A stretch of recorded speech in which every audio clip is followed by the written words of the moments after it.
Hello dear student, आप सभी को फास्ट इन्फॉर्मेशन में स्वागत है। हम बता दें कि आप लोग पिछले क्लास में सामुदायिक स्वास्थ्य अभ्यास यानी कम्युनिटी हेल्थ नर्सिंग के बारे में एक एक करके बताए थे और बताए थे कि हम आप लोग के लिए अगले क्लास जब भी लेंगे तब आप लोग के लिए 30 ऑब्जेक्टिव टाइप का क्वेश्चन लेकर आएंगे, यानी सामुदायिक स्वास्थ्य अभ्यास से ही रिलेटेड 30 ऑब्जेक्टिव क्वेश्चन बताएंगे, जिससे कि एग्जाम में किस तरह से प्रश्न पूछा जाता है इसका प्रैक्टिस आप लोग को होता रहे। ठीक है, तो हम पहला इसमें क्वेश्चन देखेंगे कि सामुदायिक स्वास्थ्य नर्सिंग का मुख्य उद्देश्य क्या है। जो स्वास्थ्य नर्सिंग होता है उसका मुख्य उद्देश्य क्या है। तो आप लोग हम पढ़ाए भी थे कि जो सामुदायिक स्वास्थ्य नर्सिंग का मुख्य उद्देश्य क्या क्या होता है, 3-4 बताए थे। अगर आप लोग को याद होगा तो आप लोग कमेंट करके इसमें बताइए। ठीक है, इसमें पहला ऑप्शन देख लेते हैं, अस्पताल की सफाई, व्यक्तिगत देखभाल, समुदाय के स्वास्थ्य का संवर्धन और ऑपरेशन करना। तो करेक्ट आंसर कौन सा हो जाएगा इसका? करेक्ट आंसर हो जाएगा समुदाय के स्वास्थ्य के संवर्धन। करेक्ट आंसर इसका सी हो जाएगा। ठीक, अगला प्रश्न हम देख लेते हैं, प्राथमिक स्वास्थ्य देखभाल की पहली इकाई क्या है। इसका पहला ऑप्शन में आ गया आपका जिला अस्पताल। कहाँ चल गया ये, देखिए एक मिनट। पहला ऑप्शन आपका हो गया जिला अस्पताल हो गया है, निजी क्लिनिक हो गया है, उप स्वास्थ्य केंद्र हो गया है, या नर्सिंग होम हो गया है। तो इसका जो करेक्ट आंसर होगा आपका इसका हो गया उप स्वास्थ्य केंद्र हो गया। प्राथमिक स्वास्थ्य देखभाल के जो पहली इकाई होते हैं कौन होता है? सब सेंटर होता है। कौन होता है? सब सेंटर, यानी करेक्ट आंसर हो जाएगा उप स्वास्थ्य केंद्र हो गया। करेक्ट आंसर इसका सी हो गई है। ठीक, अगला प्रश्न हम देख लेते हैं, आशा कार्यकर्ता की नियुक्ति किस स्तर पर होती है। तो आशा कार्यकर्ता जो होते हैं गांव में, उसका जो नियुक्ति होता है किस स्तर पर होती है, यानी ये ब्लॉक स्तर पर होता है, या जिला स्तर पर होता है, या गांव स्तर पर होता है, या राज्य स्तर पर होता है। जो आशा कार्यकर्ता जो नियुक्ति होता है वो होता है गांव स्तर पर होता है। किस पे होता है? गांव स्तर पर होता है। तो करेक्ट आंसर हो जाएगा इसका सी हो जाएगा। ठीक, अगला प्रश्न में हम देख लेते हैं, भारत में राष्ट्रीय स्वास्थ्य मिशन की शुरुआत कब हुई थी।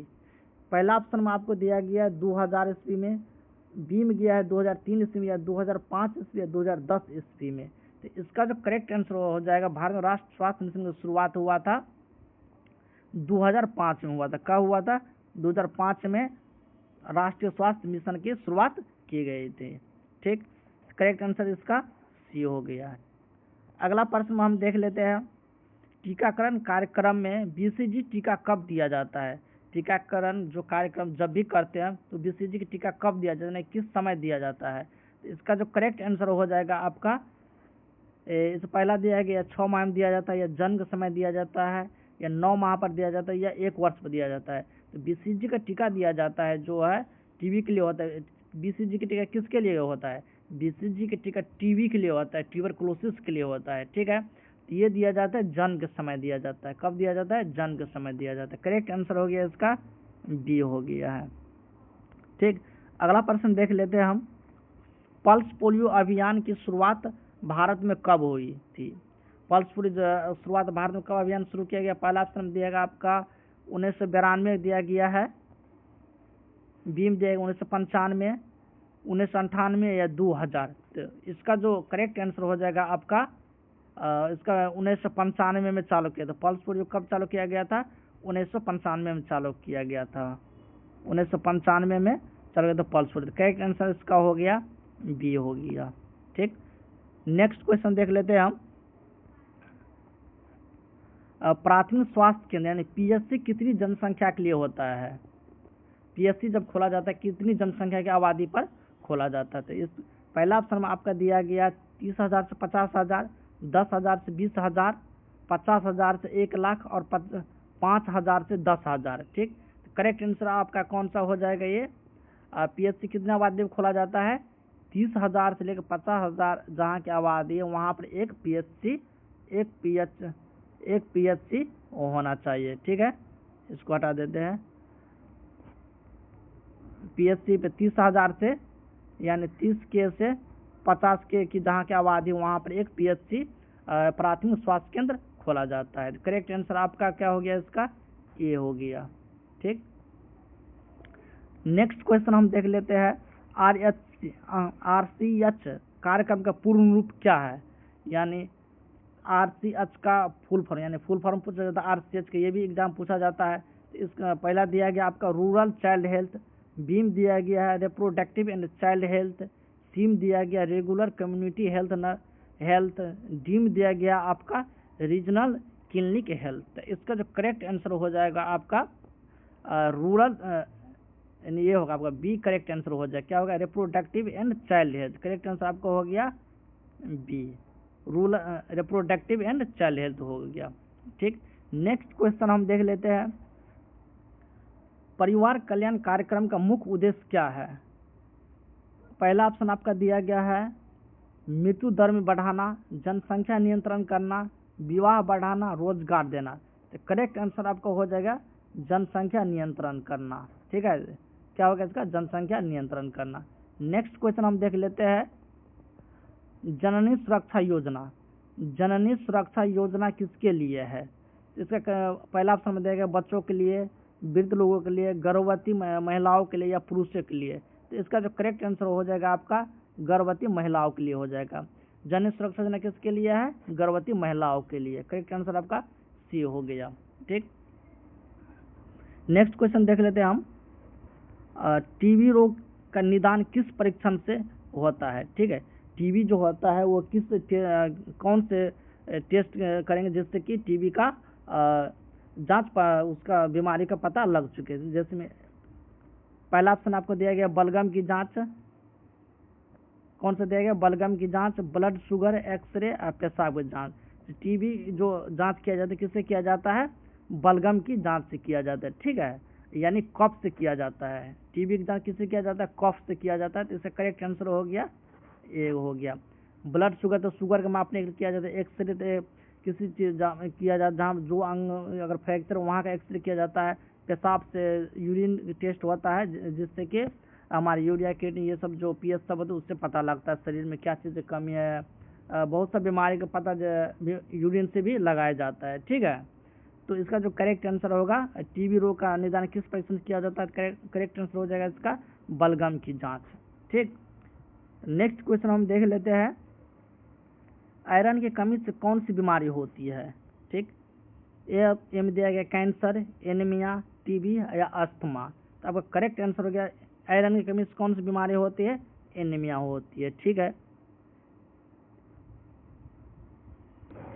अब हम नेक्स्ट क्वेश्चन देख लेते हैं डेंगू किससे फैलता है? पहला ऑप्शन आपको दिया गया मादा एडिज मच्छर, नर मच्छर, कुत्ता या हवा। तो आप तो डी आंसर काट दीजिए, पहला सी आंसर काट दीजिए, इससे कुत्ता या हवा से होता नहीं है। नर मच्छर का आप भी काट दीजिए। करेक्ट आंसर आपका हो जाएगा मादा एडिज मच्छर हो जाएगा। क्या हो जाएगा? मादा एडिज मच्छर काटने से डेंगू होता है। ठीक, करेक्ट आंसर हो गया आपका ये हो गया। नेक्स्ट क्वेश्चन हम देख लेते हैं CHO का पूर्ण रूप क्या है, यानी CHO का फुल फॉर्म क्या होता है? पहला ऑप्शन आपको दिया गया है कम्युनिटी हेल्थ ऑफिसर, बीम दिया गया कम्युनिटी हाइजीन ऑफिसर, सीम दिया गया कॉमन हेल्थ ऑर्गेनाइजर, डीम दिया गया क्लिनिकल हेल्थ ऑफिसर। तो आपको करेक्ट आंसर कौन सा हो जाएगा इसका?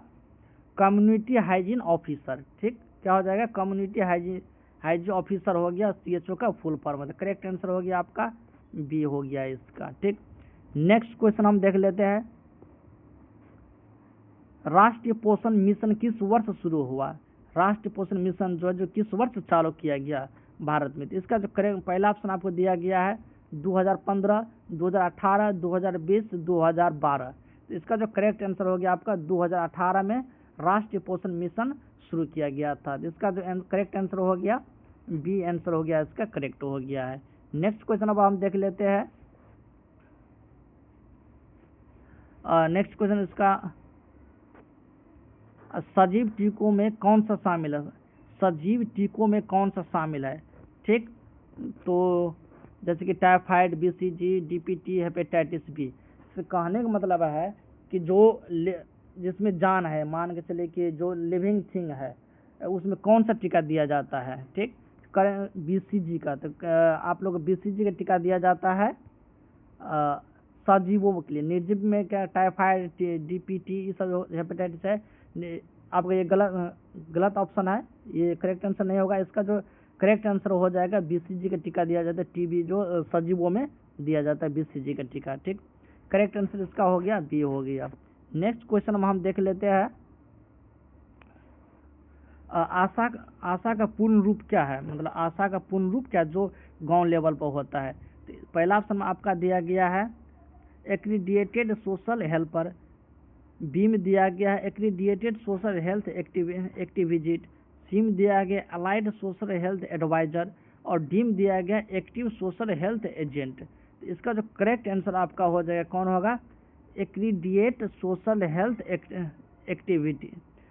एक्टिविस्ट हो गया। इसका करेक्ट आंसर क्या हो गया, बी हो गया आपका। ठीक, अब नेक्स्ट क्वेश्चन में हम देख लेते हैं मलेरिया के लिए कौन सी दवा दी जाती है। ठीक, ये प्रश्न तो सभी स्टूडेंट को आना चाहिए क्योंकि ये सबसे फेमस क्वेश्चन, मलेरिया में कौन सा दवा दिया जाता है। जैसे पहला ऑप्शन में आपका दिया गया है पैरासीटामोल, क्लोरोक्विन, एमोक्सासिलिन और डी में आपका दिया गया है पेनिसिलिन। ठीक, एक पेनिसिलिन इधर दे दिया, ऑप्शन नीचे दे दिया गया। तो करेक्ट आंसर कौन सा हो जाएगा आपका, पैरासीटामोल तो सब दिया जाता है मगर जो मलेरिया के लिए कौन सी दवाई दी जाती है, मतलब यहाँ पर आपका करेक्ट आंसर हो गया क्लोरोक्विन। क्या हो गया, क्लोरोक्विन। पैरासीटामोल तो एक दवा है जिसमें कि पैरासीटामोल होता है और पैरासीटामोल किससे बनता है। ठीक है, तो क्लोरोक्विन की कंपोजिशन से ये पैरासीटामोल दवा बनता है जिसका यूज किया जाता है मलेरिया में किया जाता है, इसलिए इसका करेक्ट आंसर हो जाएगा क्लोरोक्विन हो जाएगा। तो करेक्ट आंसर हो गया इसका बी हो गया। ठीक, नेक्स्ट क्वेश्चन हम देख लेते हैं प्राथमिक स्वास्थ्य देखभाल की प्रमुख विशेषता क्या है। पहला ऑप्शन दिया गया है केवल डॉक्टर द्वारा, विशेष उपचार द्वारा, सामुदायिक सहभागिता द्वारा या आयुष्मान कार्ड द्वारा। ठीक, इसका जो करेक्ट आंसर आपका हो जाएगा विशेष उपचार द्वारा। किसके द्वारा, सर इसका ये विशेष उपचार द्वारा नहीं होगा, इसका जो करेक्ट आंसर हो जाएगा सामुदायिक सहभागिता के द्वारा देखभाल किया जाता है। ठीक, प्राथमिक स्वास्थ्य देखभाल जो किया जाता है किसके द्वारा किया जाता है, सामुदायिक सहभागिता के द्वारा किया जाता है। करेक्ट आंसर इसका सी हो गया, इसका करेक्ट आंसर हो गया। ठीक, नेक्स्ट क्वेश्चन हम देख लेते हैं जननी सुरक्षा योजना कब शुरू हुई थी। जननी सुरक्षा योजना कब शुरू किया गया था। पहला ऑप्शन में दिया गया 2001, 2005, 2008 या 2010 में किया गया था। ठीक, तो इसका जो करेक्ट आंसर आप लोग को हो जाएगा 2005 में जननी सुरक्षा योजना शुरू किया गया था। ठीक है, 2005 में जननी सुरक्षा योजना चालू किया गया था। तो ये आपका करेक्ट आंसर हो गया। नेक्स्ट क्वेश्चन हम देख लेते हैं डीपीटी टीका किन बीमारियों से सुरक्षा देती है। डीपीटी का जो टीका होता है कि कौन कौन सी बीमारी में ये किन किन बीमारियों से सुरक्षा दिलाता है। ठीक, इसका जो करेक्ट आंसर हो जाएगा पहला ऑप्शन आपका देगा डिप्थीरिया, काली खांसी या टिटेनस, बी में दिया है मलेरिया, डेंगू, टाइफाइड, सी में दिया है पोलियो, खसरा और टीबी और डी में दिया गया हेपेटाइटिस, एनीमिया और मलेरिया। ठीक, इसका जो करेक्ट आंसर आपको हो जाएगा डीपीटी दिया जाता है, डिप्थीरिया में दिया जाता है, काली खांसी में दिया जाता है और टिटेनस में दिया जाता है। ठीक, तो यह आपका हो गया करेक्ट आंसर हो गया। करेक्ट आंसर हो गया आपका ए, इसका करेक्ट आंसर हो गया। ठीक, नेक्स्ट क्वेश्चन में हम देख लेते हैं HbA1c। HbA1c का मतलब क्या है, यानी HbA1c का फुल फॉर्म क्या है। फुल फॉर्म एग्जाम में बहुत पूछा जाता है, इसका फुल फॉर्म क्या, जैसे कि CHO का फुल फॉर्म क्या हो गया, HbA1c का फुल फॉर्म क्या हो गया, ये सब पूछा जाता है। तो इसका हम ऑप्शन देख लेते हैं health based national council, B में दिया गया home based newborn care, C में दिया गया हॉस्पिटल बेस्ड नॉर्मल केयर हो गया। ठीक, डी में दिया गया हॉस्पिटल बेस्ड न्यूबॉर्न चेकअप हो गया। तो करेक्ट आंसर आप लोग बताइए क्या होगा। तो इसका जो करेक्ट आंसर हो जाएगा होम बेस्ड न्यूबॉर्न केयर हो जाएगा। करेक्ट आंसर क्या हो जाएगा, होम बेस्ड न्यूबॉर्न केयर। ठीक, इसका करेक्ट आंसर बी हो जाएगा। ठीक, नेक्स्ट क्वेश्चन हम देख लेते हैं एनीमिया मापक सूचकांक कौन सा है। एनीमिया को जो मापता है उसका सूचकांक कौन सा है। पहला ऑप्शन में आपका दिया गया शोषण दर, हीमोग्लोबिन स्तर, रक्तचाप और तापमान। ये क्वेश्चन भी सभी स्टूडेंट का आना चाहिए क्योंकि सबसे आसान क्वेश्चन है। एनीमिया किससे मापा जाता है, आपका हीमोग्लोबिन स्तर से। हीमोग्लोबिन स्तर अगर 8 ग्राम से कम है, जैसे कि 8 ग्राम पर DL से अगर कम है किसी का हीमोग्लोबिन, तो उसे एनीमिया में, किसमें, एनीमिया की कैटेगरी में रखा जाता है। तो करेक्ट आंसर इसका हो गया बी हो गया। करेक्ट आंसर क्या हो गया इसका? बी हो गया। ठीक, नेक्स्ट क्वेश्चन हम देख लेते हैं, खसरा रोग का लक्षण क्या है? खसरा जो रोग है तो उसका लक्षण क्या है? पहला ऑप्शन आपका दिया है काले खांसी, उल्टी, सकते और बुखार। तो इसका करेक्ट आंसर कौन सा हो जाएगा? देख लेते हैं हम, एक मिनट आप लोग बता देते हैं। खसरा रोग का लक्षण क्या है? पहला सकते और बुखार है। करेक्ट आंसर क्या हो जाएगा इसका? सकते और बुखार खसरा रोग का लक्षण है। ठीक, नेक्स्ट क्वेश्चन में हम देख लेते हैं, कौन सा टीका 9 माह की उम्र में दिया जाता है? टीकाकरण आपको जितना भी टीका है आप लोग सभी क्या कहते हैं याद कर रखिए, क्योंकि टीका से क्वेश्चन जरूर आता है। ठीक, तो हम आप लोग के लिए टीका का जितना कौन कौन सा टीका किस बीमारी में दिया जाता है, कब दिया जाता है, ये भी एक क्लास लेकर आएंगे और एक एक करके सबको बता देंगे। ठीक है, तो इसमें एक सिर्फ ऑब्जेक्टिव हम बता देते हैं। अगला क्लास में हम BCG, OPV, DPT सब चीज़ के बारे में एक एक करके बताएंगे। नेक्स्ट क्लास में जब भी आएंगे तो इसके बारे में बता देंगे, क्योंकि इससे क्वेश्चन जरूर आता है। तो इसमें हम प्रश्न देख लेते हैं, कौन सा टीका 9 माह की उम्र में दिया जाता है? जैसे BCG, OPV, खसरा, मिसेल्स या DPT। 9 माह की उम्र में कौन सा टीका दिया जाता है? खसरा दिया जाता है। करेक्ट आंसर इसका क्या हो गया? सी हो गया। नेक्स्ट क्वेश्चन हम देख लेते हैं, शिशु मृत्यु दर की गणना कैसे होती है? शिशु मृत्यु दर की गणना कैसे होती है? देश में जितना भी अगर शिशु मरते उसकी गणना कैसे की जाती है कि कितना आदमी मरा है एक साल में, कितना का जन्म हुआ, ये से भी गणना होता है। जिसको कैसे किया जाता है? ठीक है, पहला ऑप्शन में आपका दिया गया प्रति 1000 जीवित जन्म पर मृत्यु, बी में दिया गया प्रति 100 मृत्यु पर, सी में दिया गया प्रति वर्ष और डी में गया कुल रोगी, ये दिया गया। तो आपका जो ये डी आंसर काट दीजिए पहले, सी आंसर काट दीजिए पहले। ठीक है, प्रति 100 मृत्यु दर पर नहीं होगा, ये भी काट दीजिए। करेक्ट आंसर बचा आपका ए बचा, यही आंसर होगा इसका। ठीक, तो प्रति 1000 जीवित जन्म पर शिशु मृत्यु दर की गणना की जाती है। तो करेक्ट आंसर हो गया ए हो गया। ठीक, और नेक्स्ट क्वेश्चन हम देख लेते हैं, ICDC का कार्यक्रम किसके लिए है? ICDC जो कार्यक्रम है ये किसके लिए है? पहला ऑप्शन में दिया गया किशोरों के लिए, बच्चों और माताओं के लिए, सी में दिया गया वृद्धों के लिए, डी में दिया गया पुरुषों के लिए।